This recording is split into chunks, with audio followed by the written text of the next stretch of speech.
অখিলদাৰ কথাবিলাক আজিকালি সকলোৱে সন্দেহ কৰে আৰু তো সন্দেহটো হয় আৰু অসমৰ মানুহে বুজি পাইছে ইতিমধ্যে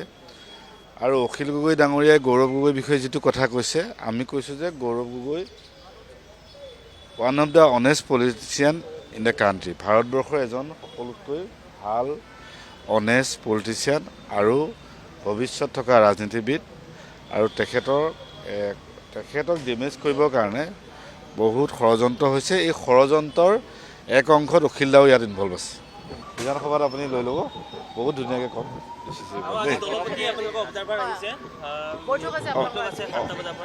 এইটো শুনিছোঁ মই আপোনাৰ ছেকেণ্ড শুনিলোঁ আমাৰ দলৰ নেতৃত্বই যি সিদ্ধান্ত ল'ব সেইটোৱে সিদ্ধান্ত মাতিছে আমাৰতো আছিলেই মিটিং আমাৰ 7টা বজাত মিটিং আছিলে আৰু তাতে আমাৰ অবজাৰ্ভাৰ আহিব বুলি গম পাইছোঁ সেইটো আৰু দিব কেনেকৈ গম পাওঁ সেইটো আৰু আমাৰ দলৰে সিদ্ধান্ত ল'ব সেইটো আমাৰ দলৰ নেতৃত্বই জানিব দেই জুবেৰ আলম আমাৰ ইউথ কংগ্ৰেছৰ প্ৰেচিডেণ্ট হয় আৰু পৰ্যবেক্ষক কমিটিখনত আমাৰ তানজিল হুছেইনৰো নাম নাই নেকি আছে নেকি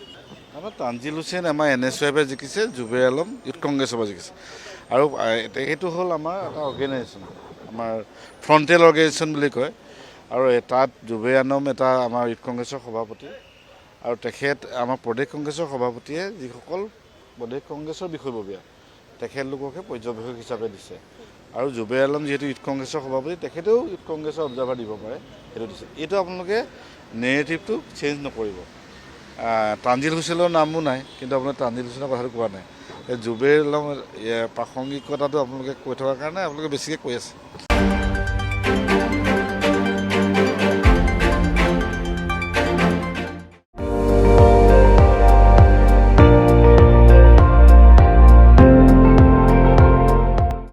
আপুনি চাই আছে ND24 সৰ্বশ্ৰেষ্ঠ নহয় সৰ্বোত্তমৰ দৌৰত